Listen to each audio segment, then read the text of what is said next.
Steelers' 2024 draft is now complete. 3 of their 7 picks were on the offensive line, led by first-round pick Troy Fautanu of Washington. The theme of this draft was physical trench warfare, and we are here to break it all down. This is Steelers Draft Wrap-Up, live right here on KDKA TV.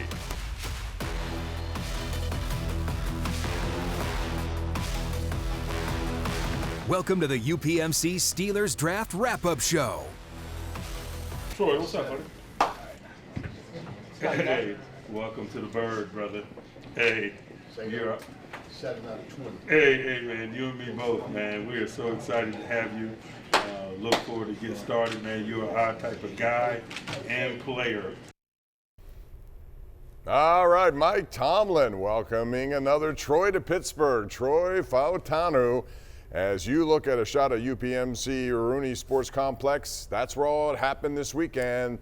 The 2024 draft is now history, and the Steelers pick 7 players. Welcome to our wrap-up show. Bob Pompeani, Charlie Batch, Rich Walsh, and Matt Williamson with you here tonight. And Charlie, 7 picks. To me, if I'm going to put a label on this, is sort of like meat and potatoes. They went down and dirty and got guys who play football very well. What's your take? If you had any question about what Omar Khan was thinking heading into the 2024 season, you have your answer. 3 of the first 5 picks, big dogs up front, and he let you know he's trying to be physical and he's going to run the football this season. All right, let's take a look at that list of 7 guys, starting with Thursday night. The first and only pick was at number 20. Troy Fautanu comes here from Washington. And boy, he has a history of very solid play on that offensive line, whether it's right or left tackle. And then it's Zack Frasier. Everyone wanted a center. Well, they got one with a 51st pick, day number 2, along with the Wilsons. How many Wilsons are there? It's like a law firm, Wilson, Wilson, and Wilson. And I know that Russell was happy with Roman Wilson and Peyton Wilson. And then today you had Mason McCormick, and this is a guy who played at South Dakota State, but very, very well, one of the best in the business there. And then Logan Lee, we're talking about defensive line help. He comes here after a really nice career in Iowa, and then Ryan Watts, defensive back, with the final pick at number 191 out of Texas. So let's talk about number 1 pick, Troy Fautanu, regarded by many as the best offensive lineman. Only 2 sacks allowed in over 1,200 drop-back passes at Washington, as he was, taking care of Michael Penix back there. That's a really good resume. Was a Steeler fan growing up, like Troy Polamalu, wore number 43 before he had to change his number because of the position he was in. But this has Steeler offensive lineman written all over it. Charlie, I want to ask you about, he was taken 20th. A lot of people thought he'd be gone by then. Your take on where he ended up and the value at getting him at number 20. Yeah, I thought in order for the Steelers to have a chance at it, they were going to have to make a move and trade up in the draft. But when you saw them take the quarterbacks, how they were all now being taken off the board, I know the Steelers in the draft room was like, wait a minute, we may have a chance. And sure enough, he fell right at the Steelers at 20. I love the tape that he has. The one thing that stands out to me is getting out on those screen plays, something that the Steelers have lacked offensively. You add that element to it and get him out in space. This guy has great feet, and he's going to add a great dimension to this offense. Yeah, no question about that. Rich Walsh spent the entire weekend over at the sports complex on the south side, and he was there when both head coach Mike Tomlin and Omar Khan, the GM, spoke about this number 20 overall pick. Rich? Guys, it says a lot of what the Steelers think of Troy Fautanu when Omar Khan and Mike Tomlin received calls from other teams to trade up, but when Troy Fautanu fell to them, they weren't moving anywhere. Fautanu is a guy they held in high regard. They had him high on their draft boards. The phone was ringing, obviously, to move up, move back. It's just part of it. And at the end of the day, we had the opportunity to move back if we wanted to. But when we were at 19 and waiting for the Rams to make their selection, and they picked who they picked, and we weren't moving off Troy. His commitment to the game, his passion for the game, really was very evident in communicating with him. That was relayed to us by those that had an opportunity to not only coach him, but we talked to a lot of guys that played with him. His passion is real. It is a calling card. They were making a lot of noise out west as a collective, as a football team.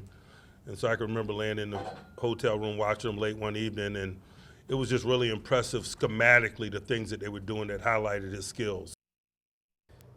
So look at this. He made 28 consecutive starts, helped lead Washington in the national championship game. He's not the biggest tackle, but his long arms, 34 inches, which is important for a tackle. And he's quick and light on his feet. 5.40 time was the fastest time for an offensive lineman taken in the first round. Some teams and scouts think Fautanu is better suited to move inside in the NFL, but when Tomlin was asked about it, he said right now he is a tackle. Guys? Right, which led to their second-round pick, which we'll get into. But first, thanks, Rich. Charlie, let me ask you about 2 years on the job now for Omar Khan. We saw last year Broderick Jones, Joey Porter Jr., first two. This one, again, 3 of the 4 top 2 picks here now are all offensive linemen. They needed a change there, didn't they? They did, and when you see the moves they made in free agency, but ultimately you're building through the draft, something that's this organization has been a staple upon doing. Omar is just adding to that element. I love what he's doing, and he's not afraid to make some of those picks that may be a little, at that point, I say question mark,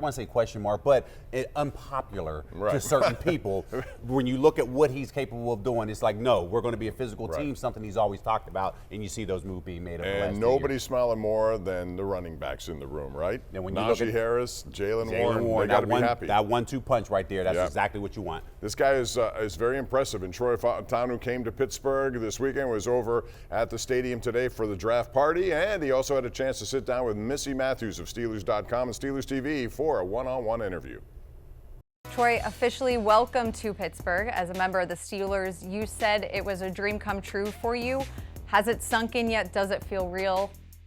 No, to be so honest, I haven't really had the opportunity to really soak it all in, but I think once I hop on the plane and take off, I think I'll start to think back and realize what just happened, because these 24 hours have been a blur and have been hectic, so yeah.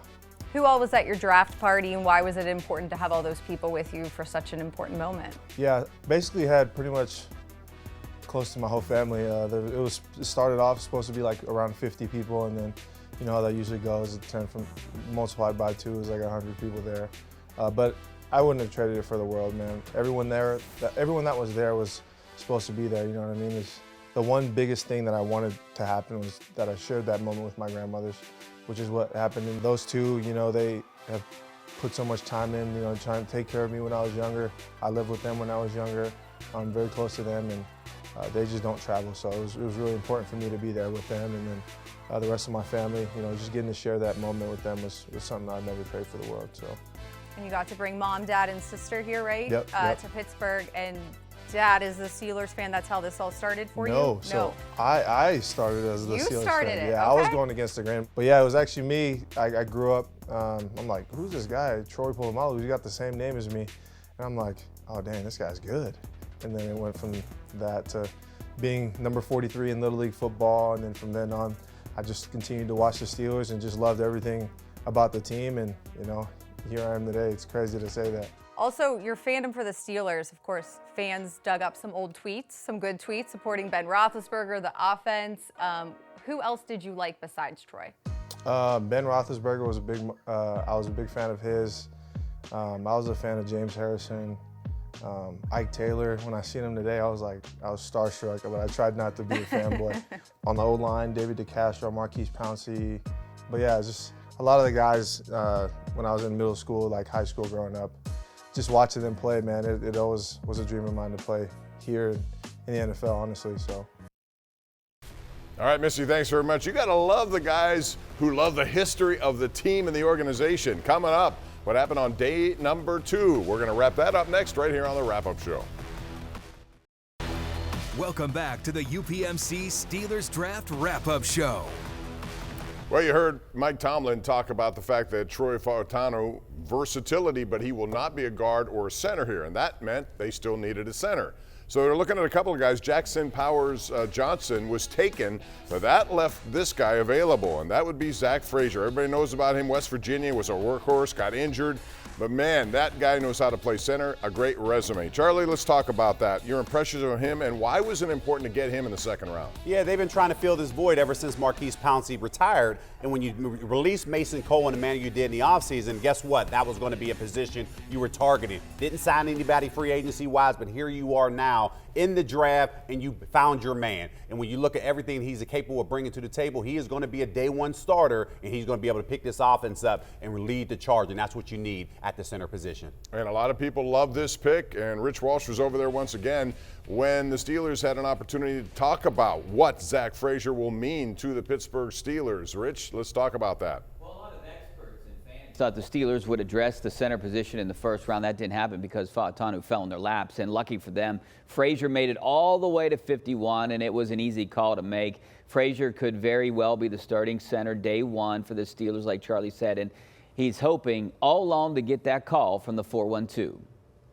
Yeah, I knew it was a possibility. Of course, you don't get to pick, and you don't know what's going to happen, so there's a lot of uncertainty, but you know, as the picks kept getting closer to Pittsburgh, you know, I kept getting more and more excited because I knew that that was a possible, spot for me. And, you know, when I saw the 412 area code, I knew right away.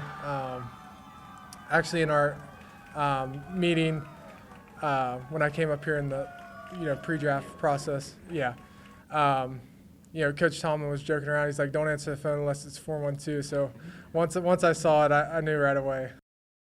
All right, well, he played all 4 years at West Virginia, moving to center his sophomore year. Not only is he a good football player, he's a great person, but don't get me wrong, he has a mean streak on the football field. He was a 3-year captain for the Mountaineers, also has a wrestling background, and the one thing he said today at his press conference, he didn't have to fly here to Pittsburgh. He drove up here in his truck. That's what you like to hear from an offensive lineman. Truck, that's exactly right. No glamour with those guys whatsoever. Thanks, Rich. And it was good to see that pick for sure. And then also on day 2, 2 more picks were made. Both ended up with Wilsons. We're going to begin with telling you about Roman Wilson. Now, he was part of that Michigan National Championship team. And then one thing about him that he's very understanding of their offense. It was a run-first offense. So his philosophy was no block, no rock. He loves to block. He'll be a slot guy. And one thing about J.J. McCarthy when he was there, he was the go-to guy when McCarthy got into trouble. And Mike Tomlin said he loves the winner traits, and you see that for a team. Now, another Wilson went after that, and that would be Peyton Wilson. This is a guy from NC State, and man, do people love him. Now, he had all sorts of injury problems, but he's been able to overcome them to the point where he was the Butkus Award winner at NC State. He grew up on a farm, likely rich. He drove trucks also. The work ethic is there, insanely fast for his, the position he plays, given his injuries whatsoever. And like Hines Ward, he has no ACL. One of them's missing, Charlie, but this is a guy who brings a work ethic. What do you think he means, complimenting Patrick Queen in the middle? And you know he's going to be excited about it because of the whole linebacker position. But when you add the speed, you know he's confident he can play. It's going to be exciting to watch him play. That just makes me see when you make this pick, maybe there's still some concerns about the Cole Holcomb injury that happened at the end of the season. Not sure if he's going to be available at the beginning of it, but either way, you have your guy to fill in the void, not only in a defensive spot, but also on special teams. Brian Baldinger called him the best linebacker in this draft. He's a guy who fills up the stat sheet every time he plays. He'll be counted on to do that here. When we come back, we're going to talk about what happened today, and we'll be joined by Matt Williamson, who does a lot of work with the Steelers, also former NFL scout. He has some good takes on what happened today and the rest of the draft. We'll get into that next, right here on Steelers Draft Wrap-Up. Welcome back to the UPMC Steelers Draft Wrap-Up Show. All right, welcome back. We take a look at day 3 today. 3 more picks in the books as the Steelers had 7 total.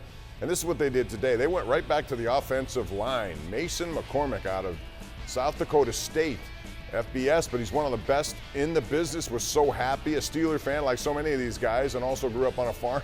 All these guys have that work ethic. How about Logan Lee from Iowa, defensive end? That's with one of the 6th-round picks. And then number 195 was the defensive back Ryan Watts out of Texas. And right now we welcome in a guy who has a lot of history analyzing this stuff, former scout and Steeler analyst Matt Williamson, who joins us over at Draft Headquarters. And Matt, let's first start about Troy Fautanu. I know you looked at a lot of these we knew there were going to be a lot of quarterbacks and offensive tackles taken. Were you surprised he was still available at 20? I was. 6 quarterbacks going in the top 12 picks was a gift for the Steelers, and they gladly took that gift and grabbed a really exciting offensive lineman. I urge people, go to YouTube and just check out his highlights. They're unlike anything you've seen at the offensive tackle position. He moves like a running back out there. He's aggressive as could be. I think he's the most athletic offensive lineman in this entire draft. That's a home run pick. Hey, Matt, another guy that fell in the Steelers' lap, Peyton Wilson. What do you know about his injuries, and is that a concern for this Steelers team moving forward? Well, that's the only reason he was there. He was potentially the best college defensive player in the entire nation last year. He's tall, He's got great range. He has amazing read and react abilities and knowledge of the game. He's a green dot type of player, but he has an extensive injury history. He's missed very little time though over the last 2 years.